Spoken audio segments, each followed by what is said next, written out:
SPN news आवाज नाशिकचा। मित्रांनो सप्रेम नमस्कार। SPN न्यूजमध्ये आपले स्वागत आहे। अरविंद पांडे नामक व्यक्तीचा शिवाजीनगरच्या फाशीच्या डोंगराजवळ आढळला मृतदेह। खून झाल्याचा प्राथमिक अंदाज।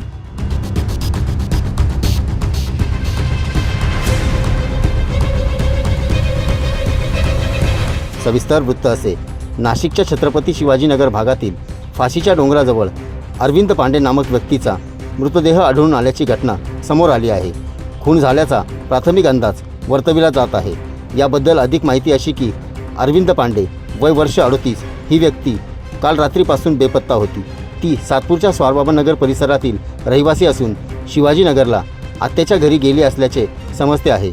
यावेळी अधिक माहिती मित्रपरिवार आणि नातेवाईकांनी SPN न्यूजशी बोलताना दिली।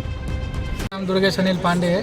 हम भगत सिंह चौक के रहने वाले हैं। आज के दिन मेरे चाचा का मर्डर हो गया।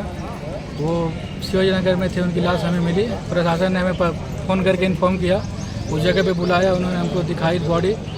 और प्रशासन पे हमें पूरा भरोसा है कि वो खूनी का पता ज़रूर लगाएंगे। जिसने भी किया होगा वो जल्द से जल्द पकड़ा जाएगा।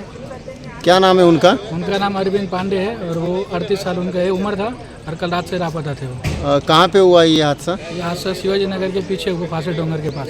फाशीच्या डोंगराजवळ। अच्छा, मग तुमची काय मागणी प्रशासनाकडे? प्रशासन से मेरी यही मांग है कि जिसने भी किया है जल्द से जल्द पकड़ा जाए। आज दुपारी माझा मित्र पप्पू पांडेच्या पुतण्याचा फोन आला की माझ्या काकाचा मर्डर झाला आणि आमचा तो चांगला जिगरी मित्र होता। कम से कम 15-20 वर्षाची ओळख होती आमची आणि अत्यंत होते त्याला पिण्या खाण्याची व्यसन, पण कोणासंग झगडे भानगडी करणार नव्हता।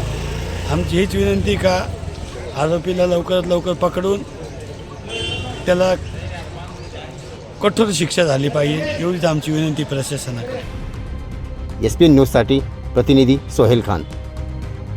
सर्व जनतेपर्यंत आमच्या बातम्या पोहोचवण्यासाठी आम्ही हे एक माध्यम चालू केलं आहे। त्याचं नाव आहे SPN न्यूज आवाज नाशिकचा।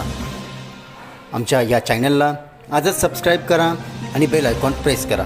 धन्यवाद।